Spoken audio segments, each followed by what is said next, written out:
Hey guys. Hey. Daylight savings. Woo! Oh my God. So it's good. So nice. We were at the park at 5 p.m. and we usually have dinner 5:30. Right. And we were like, oh shit, it's 5 o'clock already. So nice. Because it was, and today was like a beautiful day in LA. I think it was like 75 degrees. Yeah. And the park was just slammed. The park was like, it was dead of summer. Every kid's off school. That's how it felt today. Like, I think it just changes the vibe. I mean, it's supposed to rain all week, so I'm sure that vibe will be dead for a week. But it just today felt like summer. Yeah, it definitely felt like a summer day. And I don't know, I just the sun being out till like 7:30 just makes a huge difference. So nice. I mean, we had a holy celebration. I invited Drama. I know. Thank you for that invite, by the way. And I was it's golfing, for kids, but still, it's for kids, honestly. So like, I didn't expect you to go, but I wanted to make sure you knew you were invited. But I like being invited to the stuff, so keep me coming, And it was really fun for the kids. So Holi is an Indian celebration around March. Good over evil and introducing spring is the kind of crux of the celebration. And it's become very popular, at least in LA. I'm sure it is popular in cities where there are. But like the joy that it brings kids is so fun to see. Yeah, like our school has a huge Holi celebration next weekend. I didn't realize it was a spring thing. That's got to be great for the kids. Yeah, kids just throwing paint at each other, right? So it's where do you buy really the paint? Amazon. You can buy it on Amazon. Oh, right. It's just chalk. Gotta love Amazon. It's all dissolvable, so like you're gonna be able to wash it off. It's fine. Yeah. That's awesome. Such a cool thing. I mean, I feel like we should all do that. I'm down for a welcome to spring celebration. All I have is Coachella. That is the welcome to spring for. It's the precursor to Coachella, right? I'm gonna take paint. Take some paint to Coachella. I'm gonna take some paint to Revolve Fest this year and see how it goes. See how that plays out. See how Shay Mitchell likes. Yes, hit a girl and see what happens. Yeah. You might get canceled. The kids get pretty aggressive. It's fun. Yeah, they should do that. That'd be fun to do a Coachella Holi inspired party. It just won't work because the Everyone's whole too purpose fancy. of Coachella. Yeah, it's like people spend thousands of dollars on their clothes. But I mean, come on, didn't Diddy, the white party? Bring it back. Yeah. I do. You know where that ended up. Yeah, it didn't go well. To your point, I do agree there is a commercial aspect that is not capitalizing on Holi. Yeah, because it looks so fun. I even saw your stories. It looks great. And I mean, our school's capitalizing on it. Schools are. True. I'm just saying commercial brands are not. Right. I have friends, dads that are white dads that are telling me this is what their kids' favorite part of the year is. Yeah, because think about it, if you're a kid, it feels so big. All those events feel big and exciting. Throwing paint on adults, and like the fact that it's bringing in spring and positivity. I mean, you would associate that every year with just pure joy, and then from then on out, it's just joy for like 8 maybe months. Nike should use it. Yeah, Nike Skims. I'm gonna try it out at Revolve. Crayola should do it. It's a good moment for Crayola. Yeah, that's true. Because it's for kids anyways. And I think from a color standpoint, Crayola makes like the most. But there is, I'm telling you, there is a business opportunity here because I see how much joy it brings to all the kids. And it's rare, like a birthday party, fine. This is just ultimate joy. Yeah, because throwing colored paint on people is just fun. When you're a kid, being able to do that, are you kidding? Yeah. Okay, well, that's great. Good job on that. That looked incredible. And thank you for the invite. And we do it every year. So Drama, come next year. I will definitely be there next year. You have my promise. Yeah, it's really fun. What else is on our list? Do you have a problem with Amazon? Well, I actually want to talk about, I will get to Amazon, but I wanted to talk about Expo West. Which is basically a natural organic CPG show that happens in Anaheim. Mm-hmm. So think organic beverages, food, supplements, snacks, everything you can imagine in that world. Yeah. It's all at the Anaheim Convention Center. And so I was there basically for like 12 hours. And the show itself, absolutely wall to wall fucking slammed. Unbelievable. Right. And it just tells you like this organic food movement. I have no idea how busy Expo West was 10 years ago. I would assume it was quite busy. This was bananas. This literally was bananas because I think the supplement business also is so big now. Right. And it's been big for a long time, but I had never been to the show. So it was really interesting to see it.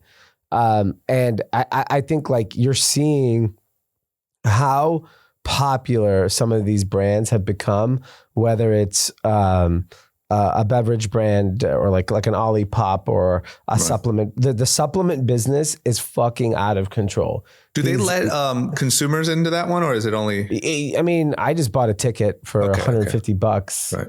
Said I was a retailer, and I went and what's the if you had to divide what product categories, because it's CPG, right? So I said supplements, snacks. What percentage, if you had to say?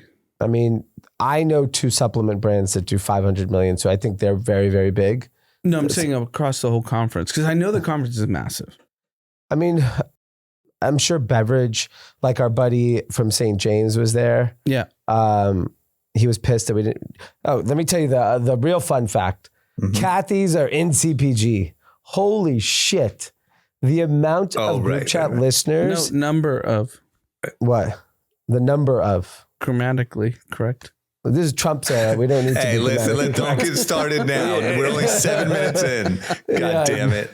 The amount of fucking people that listen to so just for the listeners, we can quantify a audience, its number of, an amount is for something you can't quantify. I can't quantify it. Okay, so move on. Jesus Christ. What is this? Language? Is this Duolingo over here? Yeah, Dua Lipa.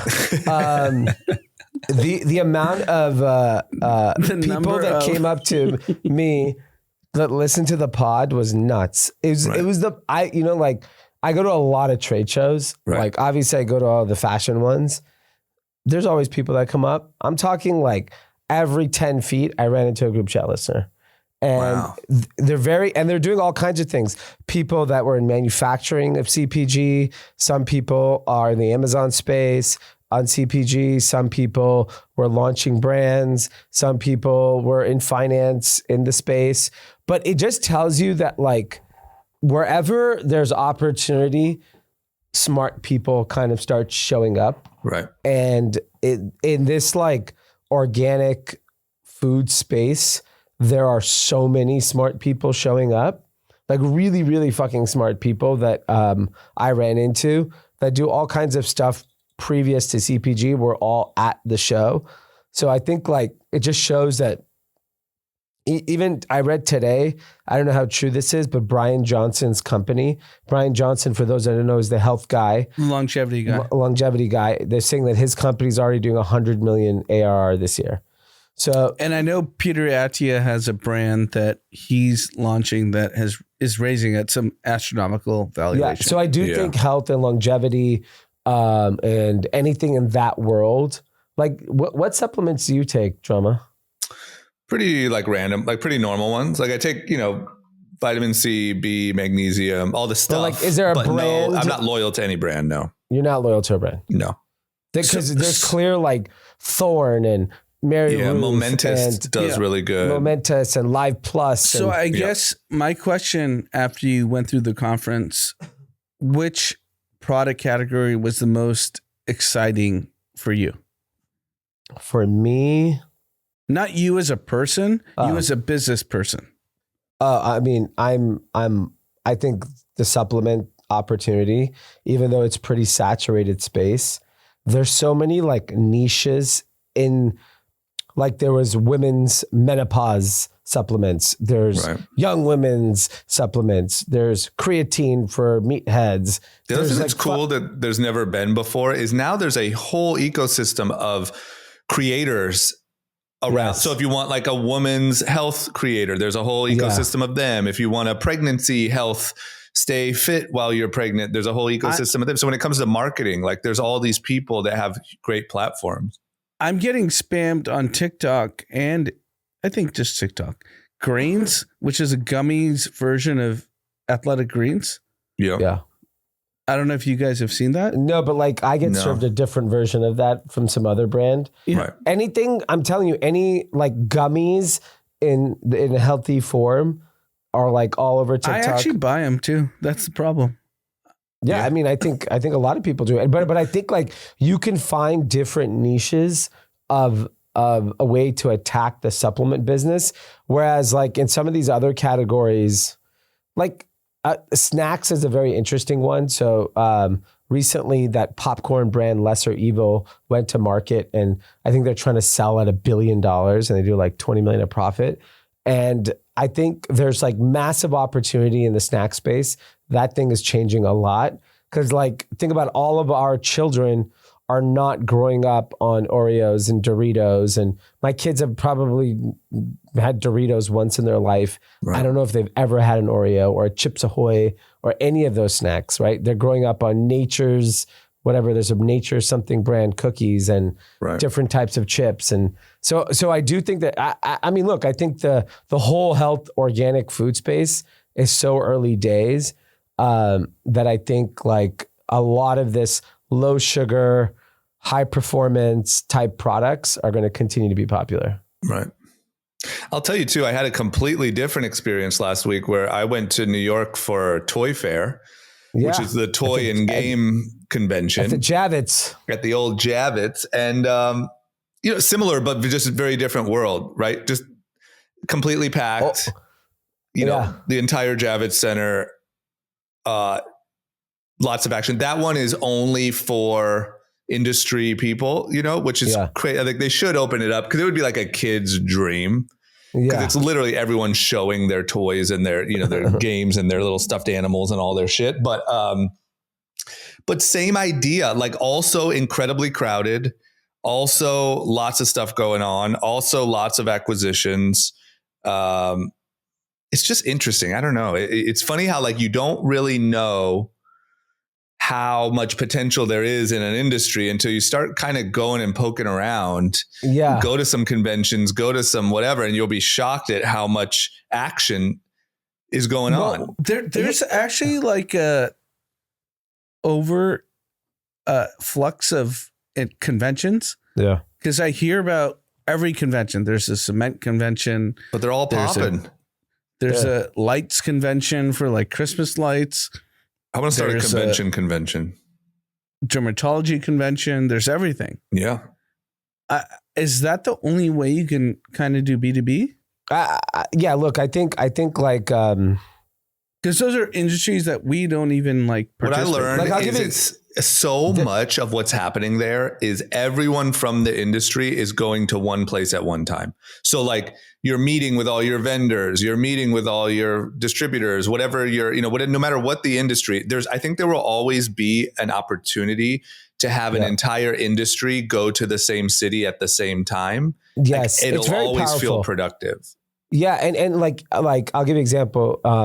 This week in Las Vegas is ASD, which is like a general merchandise show. Our whole team is there.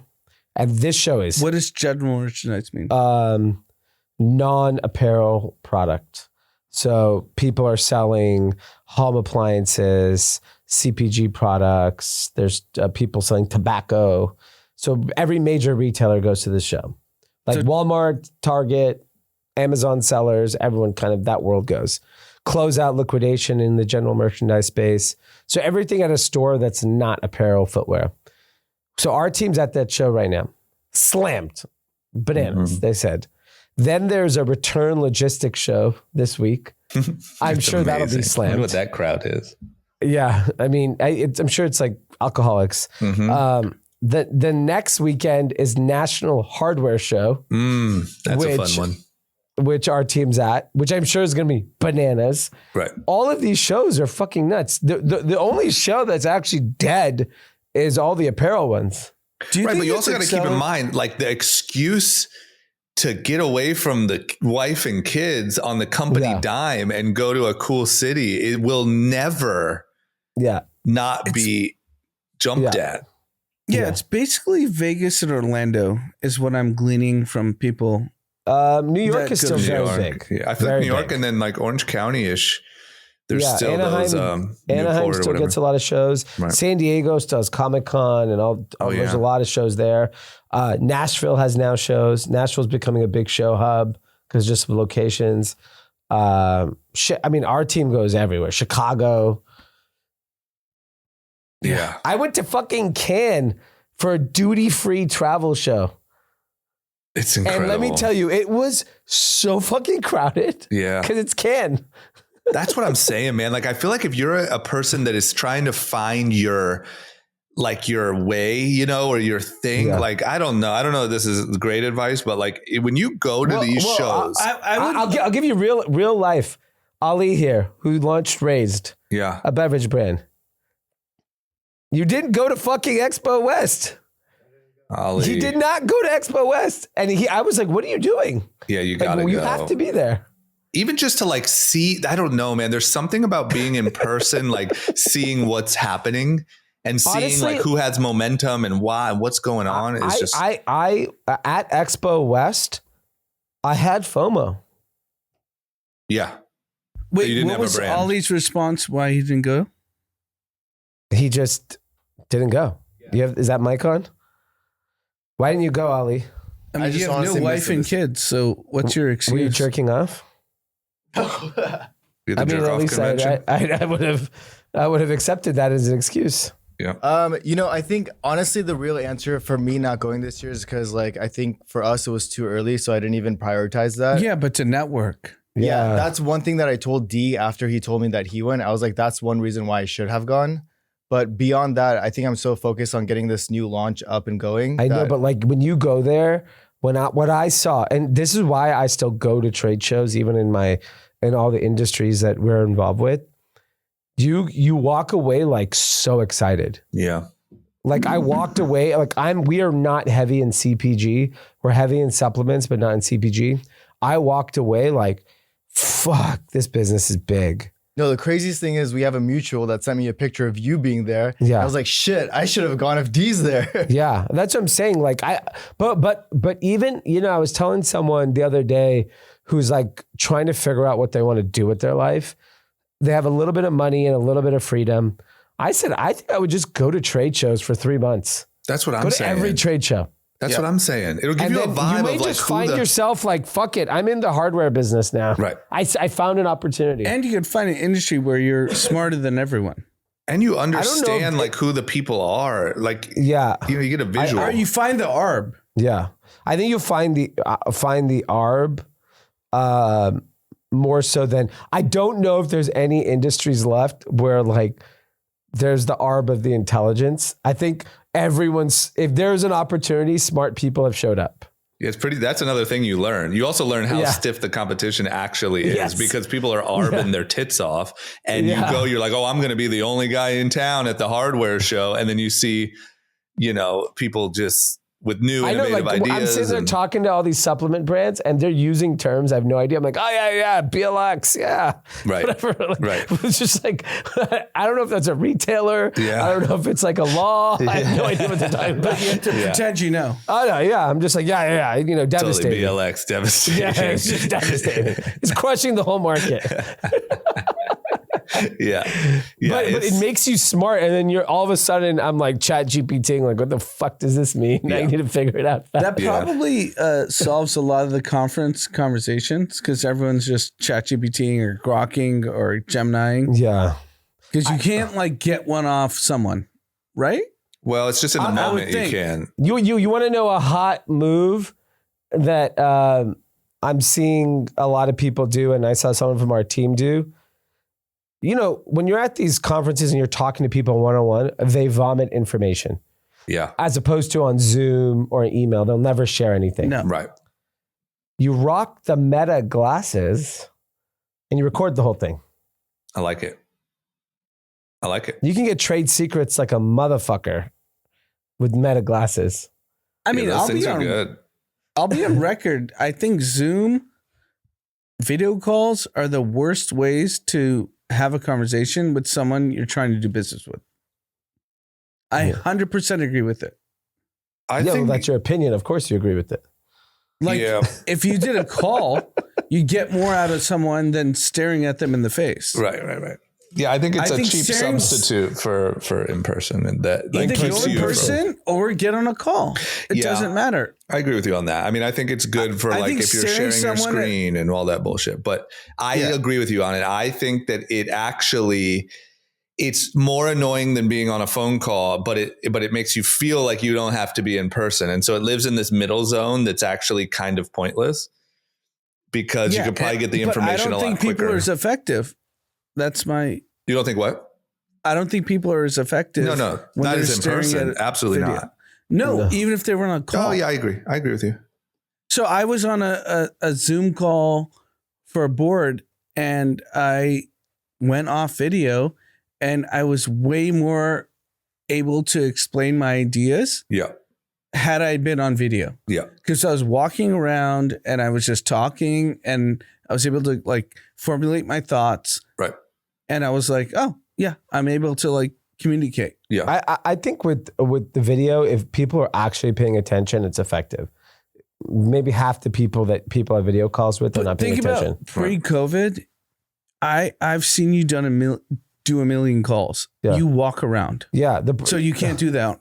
No, of course. But like, there's nothing you can do. You just have to show your face now. But let's get back to the point that we all agree on is in person. There's something that you just can't, especially like the type of in person where at a trade show, there's kind of these run-ins. Yeah. Because there is something also about like, I don't know, like when you run into people, even to your point, Dee, of like them sharing information, like there's something about like, oh, good to see you, or what do you do? And this and blah, blah, blah, as opposed to like, even if it's a planned meeting, sometimes you don't get as much because there might be some sort of built up, expectation but there's like some sort of let your guard down moment that happens at these conferences where people are same thing with me at that conference I went to. I came back feeling so motivated and feeling like I had learned so much just from like really basic information, but it just kind of connects the puzzle pieces of things that you weren't thinking about or doing or who was the person to talk to about what.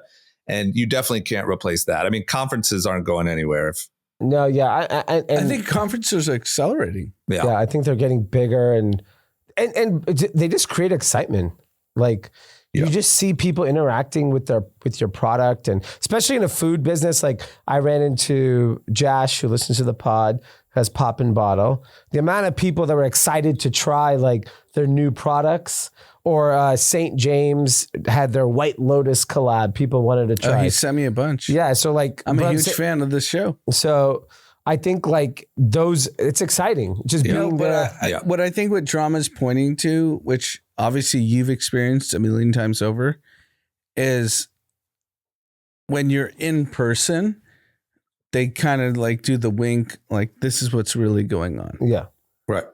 Vibes. And I'll be honest, it's not even as much. Sometimes it's a wink, and you're right on. And this, I don't mean, I'm just giving another opinion, is like, there's an excitement. There's just like oh, we're here and I just learned this and you should learn this. And what are you working on? And like, there's just like I don't know, man. One thing I also thought about over the weekend is that like, look, a lot of people's lives, this isn't a diss, but a lot of people's lives are boring or tough, or you're with your family, or like, and when you get out around, your peers and you're in a different city, there's just a fluidity of ideas and conversations.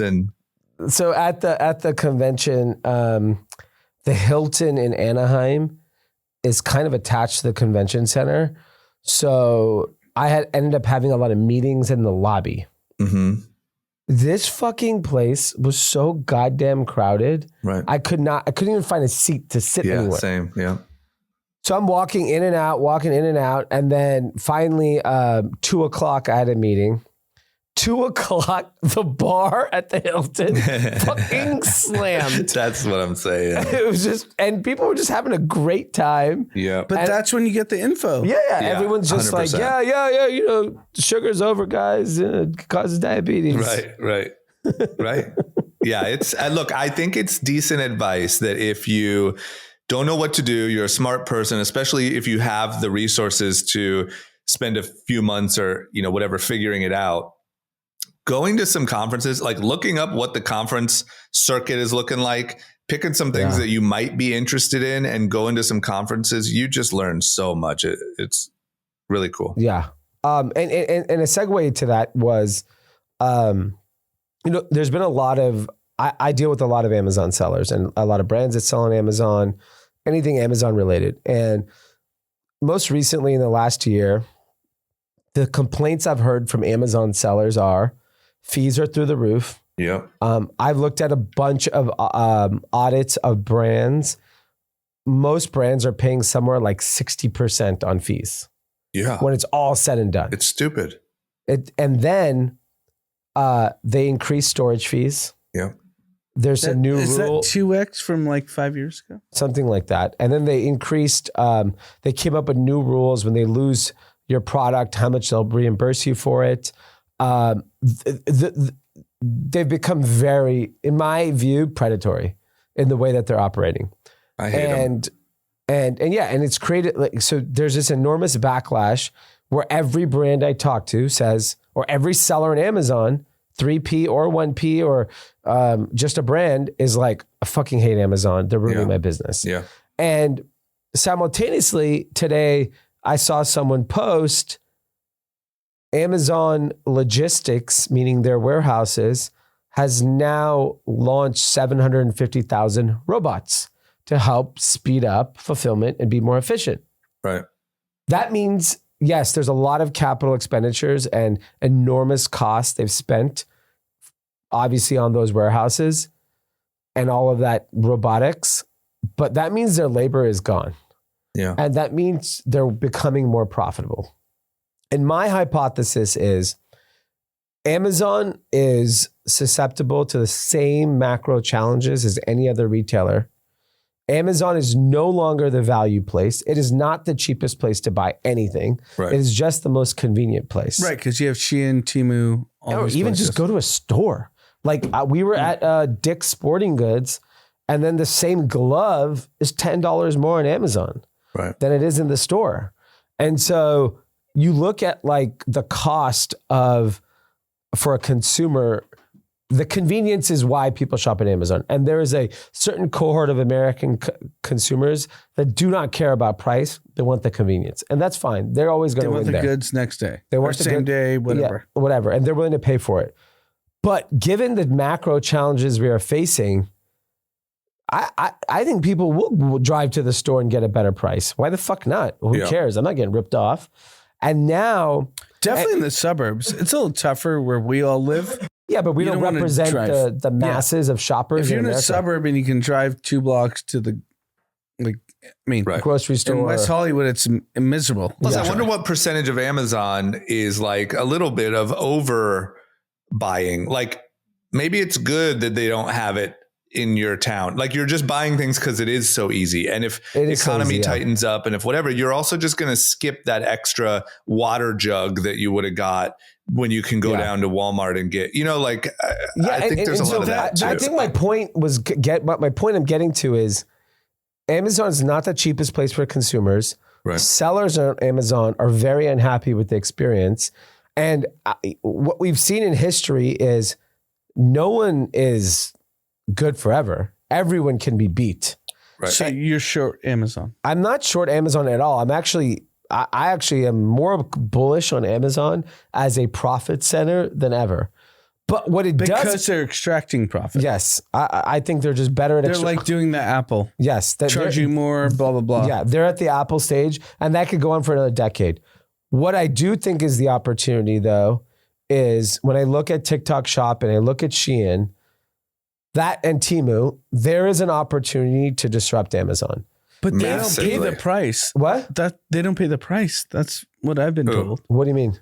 Oh, like Temu and Shein. But they TikTok don't want to Shop. pay the price. Yeah, Well, TikTok Shop. Yeah, because the consumer still there is younger and a discount-focused shopper. Yes. But what I'm saying is if enough brands get fed up and say, fuck it, we'll sell on TikTok Shop too. We'll sell on Shein too. We'll sell on Temu too. But I'm sure you've encountered this in your business that people won't fill the price at these. I know, business. but my point is 10 years ago. Filling what 15, price? No, meaning like a price clears at Amazon. Yeah. A price is not clear at Temu and Shein. That's all I'm saying. A higher price, you mean? Yeah. Amazon higher price. A richer customer. Oh, I don't think that might be true today. I wouldn't bet on that long term. Yeah, I agree. The same way Amazon started selling books. I think that they're going to start with kind of dealy, get a discount, blah, blah, blah. I think that let me say this. Here's a forecast for this year. I think there will be a product, and hopefully we find out, that has a, over $100 retail that goes viral on TikTok Shop that sells an insane amount of units. I think it will happen. It's already happened. I'm sure. Yeah, you're right. I've seen you're it. Right. I've seen it happen. I've seen mega supplement brands be bigger. So what's on the TikTok what's the delta between TikTok Shop and Amazon? I mean, for same brand. I mean, it's just too new. TikTok Shop is like 18 months old. But I get served it every day. I know, but I'm just saying TikTok Shop needs 5 years. In 5 years. Maybe a year, not 5. No, they don't have the distribution to ship overnight. They just don't. And by the way, TikTok itself doesn't ship the product. Right. So I'll talk to both of you. What's the clearing discount price to get TikTok Shop and get it a little later than Amazon? What percentage is that? On Friday, almost every brand on TikTok Shop was 40% off. TikTok subsidize it. Also, TikTok does do fulfillment. A $200 pair of shoes, TikTok was giving you $80 to buy the shoes. So that's the clearing price. But TikTok is subsidizing it, not the brand. Fine. So TikTok, to me, assuming they're still around in America, my gut tells me the next generation of Gen Z shoppers will be TikTok first consumers. They're discovering on TikTok and they'll buy on TikTok. And then they're going to become 30 years old. And then that's when all of their spending power will shift from Amazon to TikTok. So I guess, Drama, with your product, yep. What's the percentage that you're willing to play with TikTok Shop? So I think I'm a little confused on your question. Is your question how much cheaper do you have to be on TikTok Shop to get the conversion? Yes. There's no difference. There's no difference. But if you get the velocity, is my point. Yeah, but I'm saying okay. Number one, it's a totally different strategy. It's a totally different game. Where Amazon is SEO and all that stuff and marketing on other platforms that lead people to Amazon. TikTok is, marketing on TikTok for the product. And I'm just telling you that there is no. Now, keep in mind, all of my products. Oh, sorry. So, Drama, sorry, not to interrupt, but I actually want to ask you a question. Yeah. What's the difference in fees between TikTok Shop and Amazon? Because I'm not a merchant, so. So today, TikTok Shop is less. But what magnitude?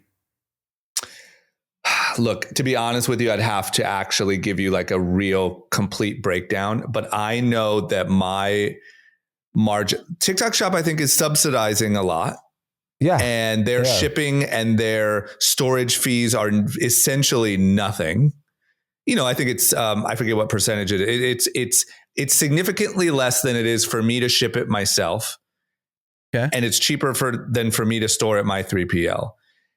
Amazon's fees on all of those things are through the roof. So I think TikTok is probably subsidizing. But my point is, they're not subsidizing often anymore on the retail cost to get the consumer to actually purchase. They're now kind of, it seems like, shifting the subsidizing to making it a better experience for the brands and the products that are on their platform, as opposed to Amazon is kind of doing the opposite. And So today, all I can tell you without botching some numbers here live is that today my margins are better on TikTok Shop than on Amazon.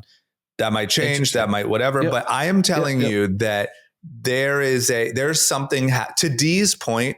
Amazon just has sheer size and customer base and habit and all that stuff, but they could definitely be disrupted by someone like TikTok Shop. And I think for sure, no question, because I don't know how Amazon competes. And I just saw on TikTok actually the other day, join Amazon's influencer partnership program. We're offering, and that's a direct copy of what TikTok Shop does with their affiliate program. So you can see the competition kind of heating up. But what are the chances? Let me ask you this. The chances that TikTok Shop figures out fulfillment better, and brand and all that stuff is more or less likely than the fact that than the chances that Amazon figures out how to get people to stay on their platform the way TikTok does. So I would say the biggest advantage TikTok has is brands want to be on TikTok. No brand wants to be on Amazon. And they have to be on Amazon. Right. Does Instagram have an equivalent? Instagram, no, they gave up shopping. I scroll Twitter and I see what's going on in the world. And then I go on TikTok. And you go shopping. I do not do Instagram. Yeah, right. I think that's... and to be honest, if anyone should be on Instagram, it should be you, our age demo. What do you think a fucking 18-year-old is doing? A 16-year-old? They don't even have Instagram on their phone.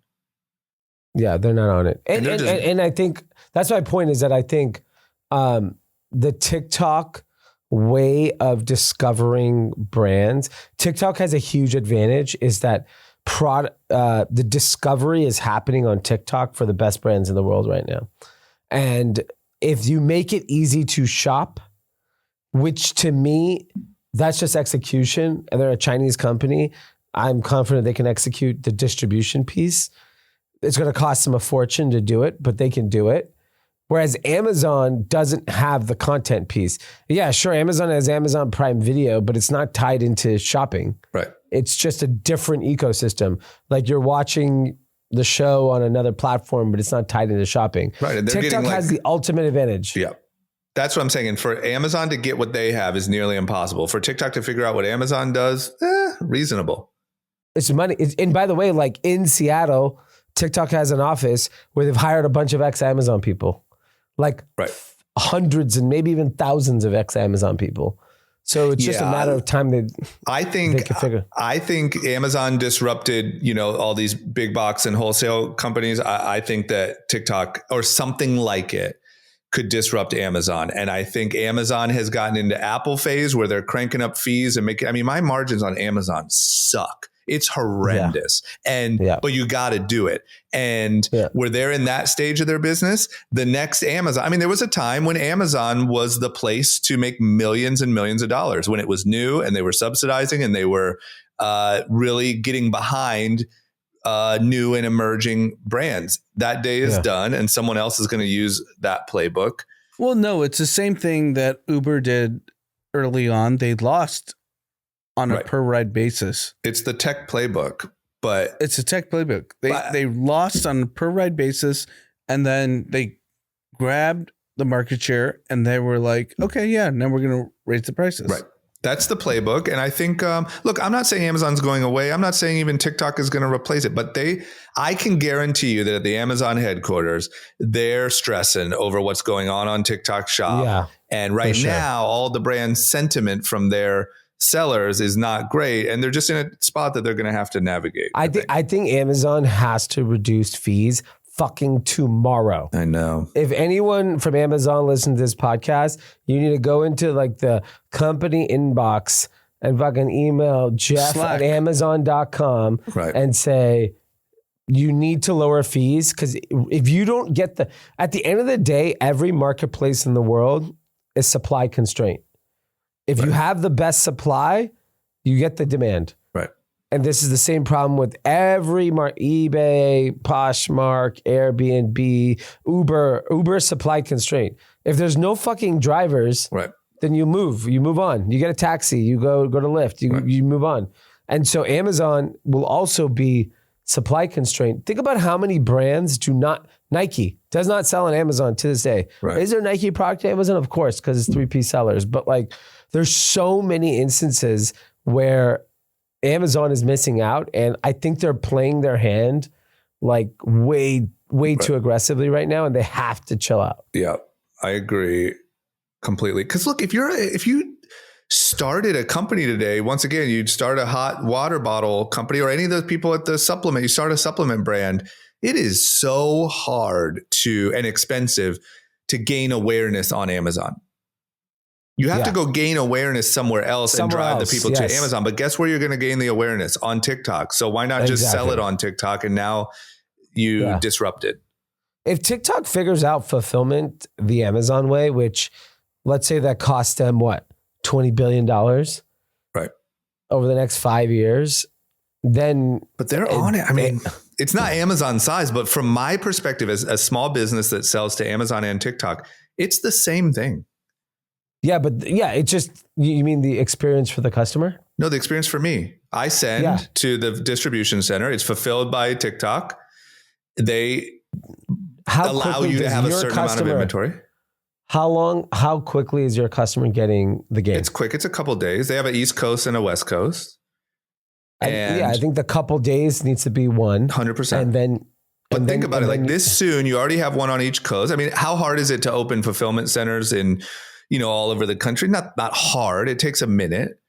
But if you have the volume and the demand, and look, if you have the attention, I think what Amazon might also learn is like, if you have the attention and the like fan of the product, they're willing to wait 2 days. Yeah. Whereas if that's not happening on Amazon, I don't know that they are. And at the same time, Walmart and Target are just spending all of their resources to disrupt Amazon. Yeah.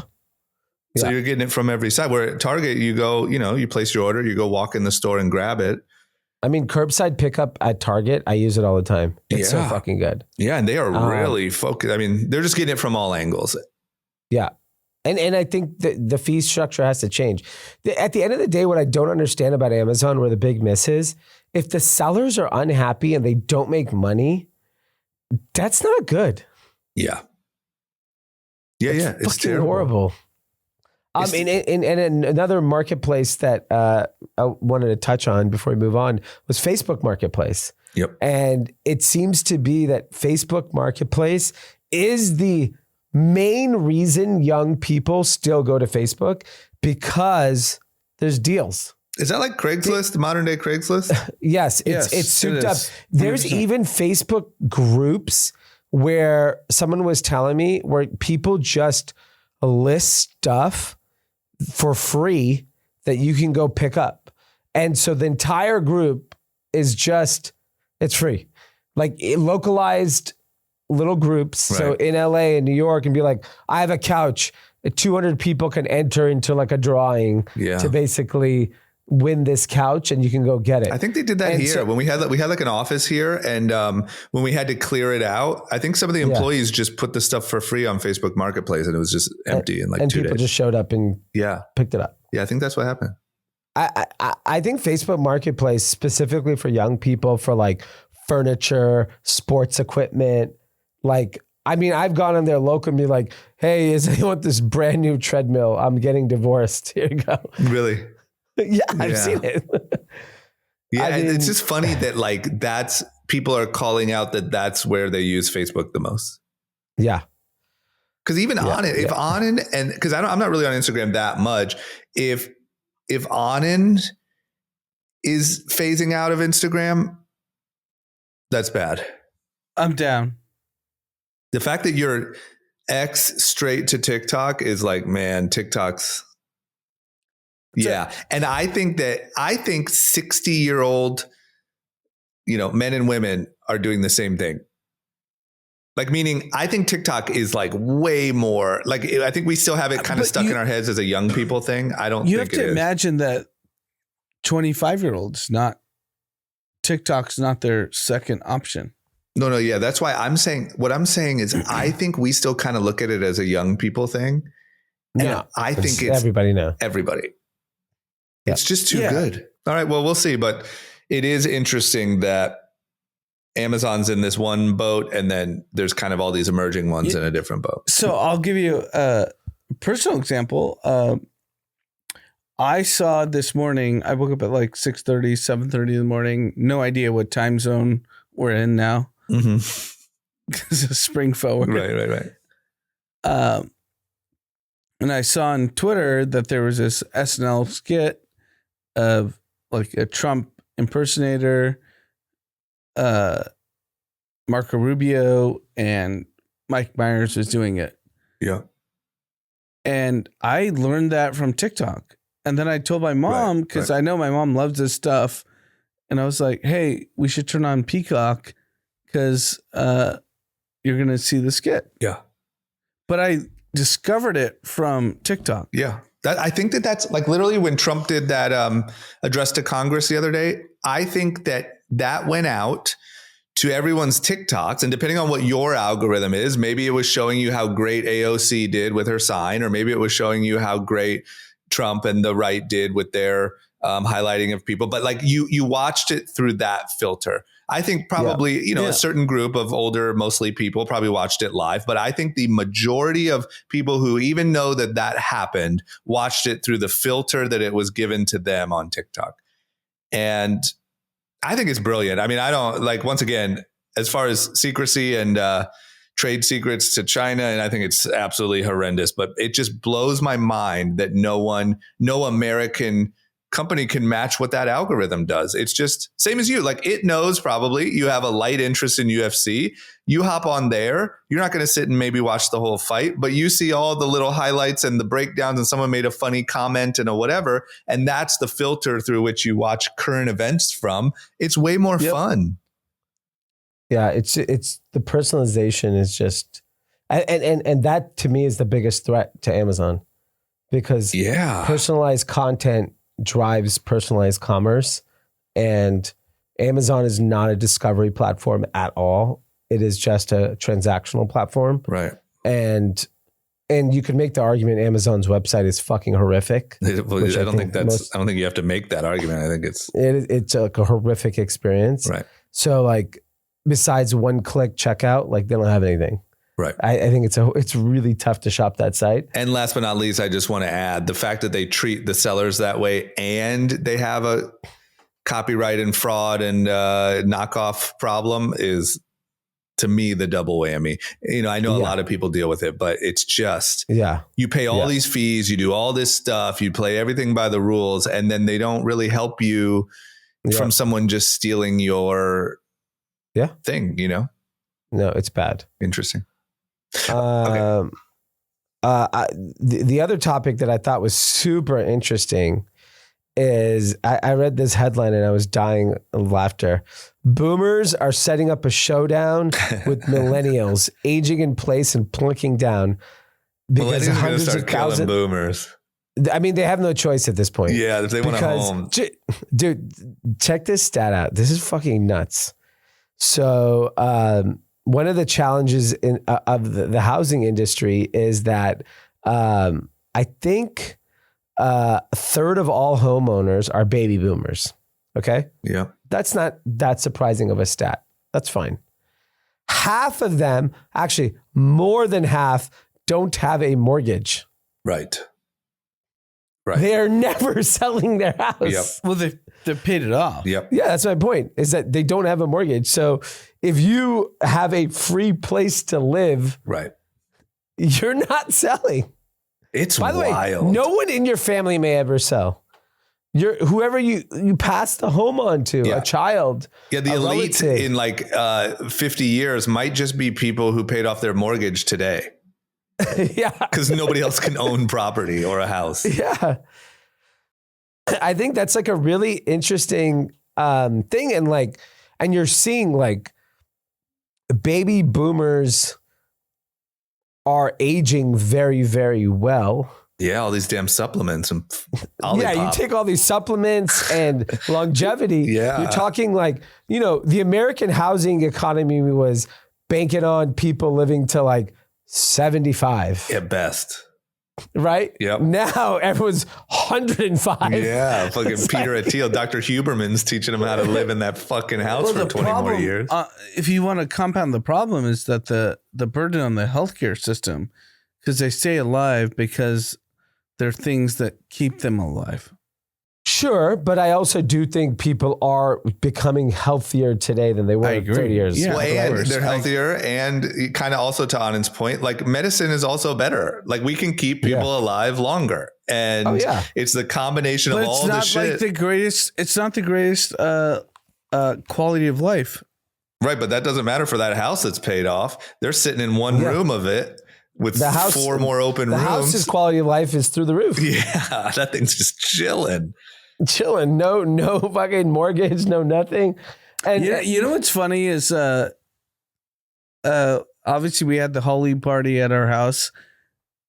The most comments I got was like, "Oh wow, you have a sauna?"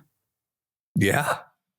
Wellness is hot. And everyone wanted to ask me about it. Yeah, all these boomers are sauning and adding 5 more years to their life. I'm talking about like our age. No, I know. But I'm just saying that like wellness is hot. And to tie it into that, I'm saying these people are living longer. Everyone's doing their little wellness kick. And like we said, medicine is also better. And they won't get out of these fucking houses. And that all the kids are just waiting for the day they croak to take on this house with no mortgage. Houses are never going. It's going to be impossible to buy a house. Well. So here's the only counter to that is, I think in Southern California it's a problem. I think in Austin. So when I was there a few months ago, the amount of cranes I see building apartment buildings, the amount of homes I saw driving around that are being built, housing prices in Austin have come down. Right. And everyone thinks it's because people left. They didn't leave. They just built a shit ton. Right. And it's becoming more affordable. And what's going to happen inevitably is if a young family can own a home in Austin, they'll move to Austin, which will make the city better over a long period of time. So I do think like overbuilding will allow for a better housing market for everyone. Yeah. But in Southern California, there's just not a lot of place to build. Right. We're kind of just tapped out at this point.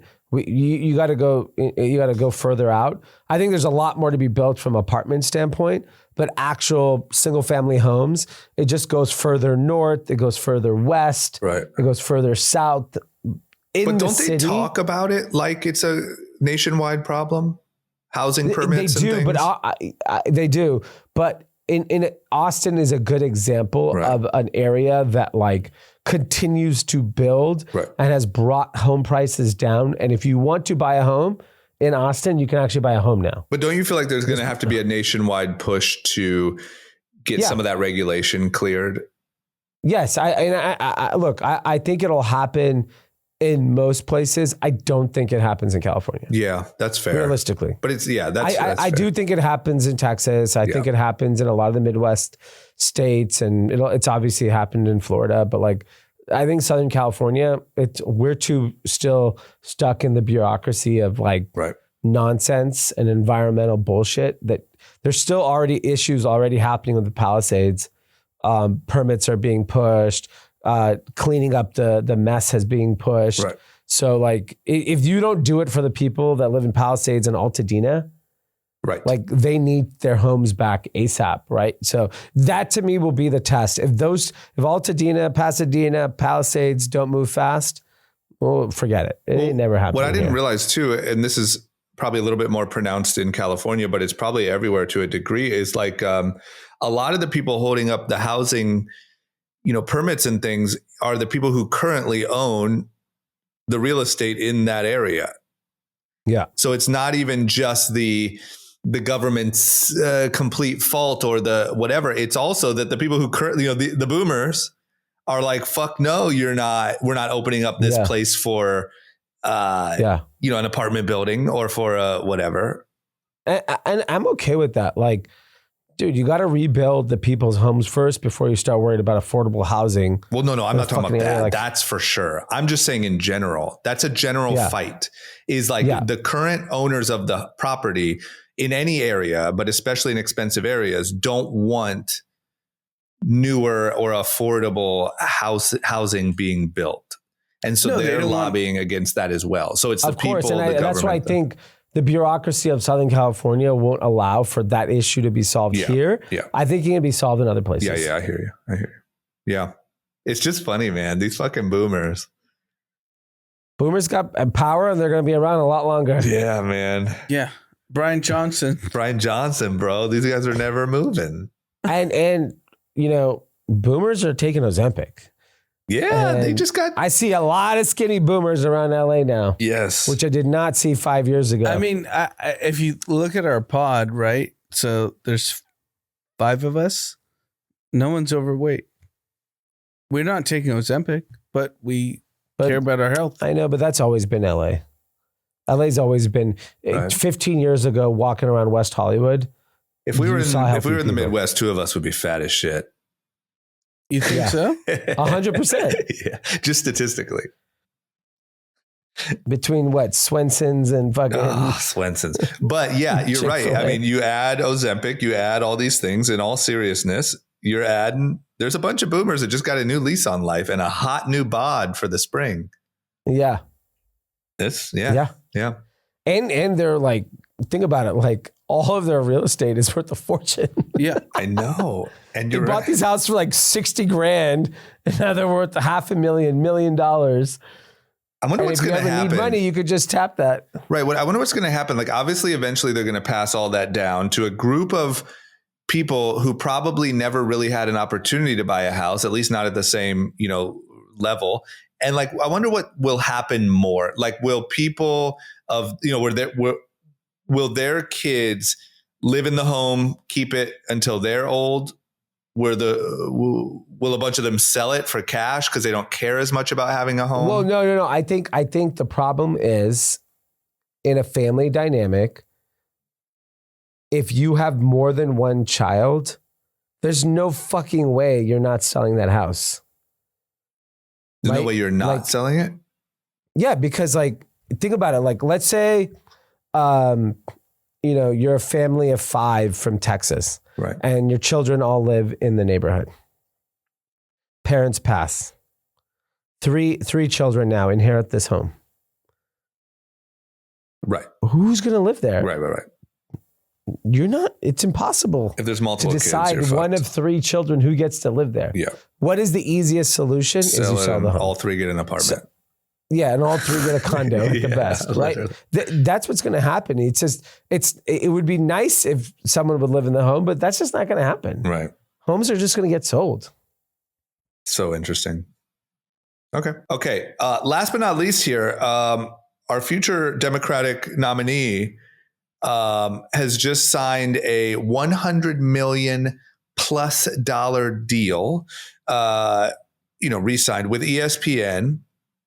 And part of the benefit of this deal is that it's actually going to give him permission to talk about politics and be more political. I'm talking, of course, about Mr. Stephen A. Smith, who is really, it's funny how, a guy that's very outspoken with a platform can stir up politics so much. I mean, now this guy is, they're showing polls, they're doing interviews on CNBC about, Stephen A. Smith, or on CNN about, does he have a chance? And I mean, really, I think from what he said, from what I gathered, is he more just said this stuff, talking shit to kind of make a point that the fact that he would actually have a chance is the problem.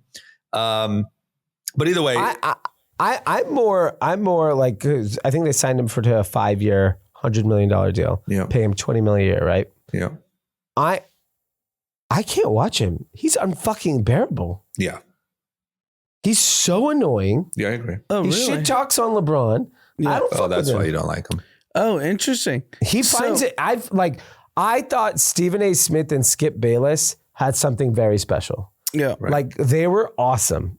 I honestly hated both of their opinions, but they were awesome. Right. And they really, really had some nice And I'm really more surprised that like ESPN has not developed more younger talent like what they're doing with Pat McAfee. Right. There's so many young, cool guys on ESPN and cool women too.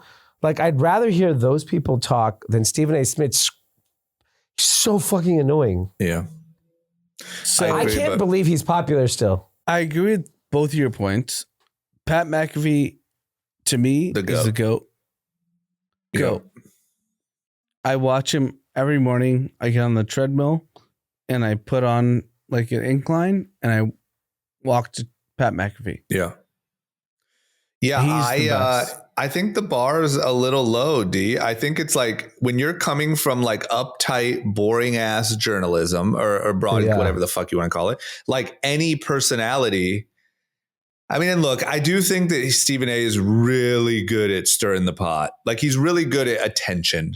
And like, you know, he goes viral because LeBron yelled at him the other day. He goes viral for this political thing. I mean, like even if he's a tough watch, he's really good. Yeah, he's good at getting ratings. Yeah. Like you want to hear. It's almost like hate watching. I wonder how many people are hate watching him. Like yeah. So I think you have to re-sign him. I'm just shocked he's the highest paid ESPN personality, given because he's on air all day. Yeah, I mean, I'm just shocked. I think Tom Brady's the highest paid sports commentator total. Yeah, right. It's $38 million a year, which is what the fuck is that for 16 days of work? It's amazing. That guy just can't lose. Yeah, I think. Look, it's another thing that I just feel like there's opportunity. I feel like I wish Charles Barkley was Stephen A. Smith. Like I wish Charles Barkley was on all day talking. I love listening to him talk. Fair. He's amazing. I bet you though there's a chance that if Charles Barkley had a show right now, Stephen A. would get better ratings because you're probably right. He's good at stirring the pot. Yeah. I mean, this guy has everyone in politics talking about him because he's just talking shit about running for president. Yeah. Not even serious, but he baited all of the political press. I think he's just good at it. Yeah. I have no problem. I understand why ESPN signed him. I'm just shocked that he's the highest paid person on ESPN. Yeah. But I will say, as someone who doesn't watch any of their shows, I do hear about Stephen A. more than I hear about Pat McAfee. Yeah, same. Like it bleeds into clip. Yeah. Yeah. Stephen A. clip every day. Yeah. Somewhere. Okay. Right. That's it. Yep. All right. Do we have shout outs? Let me see. We have a couple comments. First one at Rec Shop. D with the lavas. We'd love to see it. Okay. Nice. Is that your shoes I was wearing the other day? Nice. Yeah. At Rat Dog. Rat Dog. Back to being listenable. Thank you. To clarify, we all like the difference of opinion. It's a talking over yelling that we hate. Keep the opinions right or wrong. You mean left or right? Haha, Rat Dog. Also, and it was and is not financial advice, but the best take I've heard in 2025 is when you discuss Trump tanking the economy so the Fed has to start cutting rates. That is the only thing that makes sense. I believe that hard time. 2 shout outs from Pat. Shout out to myself, the only Brazilian Pat from Boston, working a full-time in commercial real estate, getting an MBA at BU at night while taking care of a sick wife and 2 sick kids under 3 years old and under on the way. Are they permanently sick or temporarily sick? I would hope not. This guy has a full permanently sick family. That's a wild luck. Because Pat, you gotta keep it real. If they have the fucking cold this weekend, that should be included in your shout out, Pat. Yeah, but if they're sick, then holy shit, dude. Shout out to you. If your whole family's sick forever, then yes, you are a special human being. Man, shout out to Pat from Boston. From Amy, shout out to myself. Another self shout out. Working hard and getting a promotion, working in fashion has always been a dream. And to be doing it now after my many side hustles and career feels amazing. If you guys need some cool golf gear, let me know. Send it over, Amy. Amy, send it over to Drama. He needs cool golf gear. Yeah. What are you rocking? Travis Matthew? Viore. Oh, yeah. Even for golf. Oh, yeah. Is Viore golf friendly? Yeah. Like they, nice. They like advertise golf. Yeah. They have, little slacks, comfy ass polos. That's all you need. Okay. I had to step it up from Nike. Nike's toast in the shitter. Yeah. Okay. Well, great episode. Thank you for listening, team. And I mean, peaceful as shit. Look at us. Look at us. Just coexisting. Just having great conversation. Just having a great conversation. Okay. USA. All right. Everyone have a great week. Thanks for listening. We'll see you soon. Bye-bye.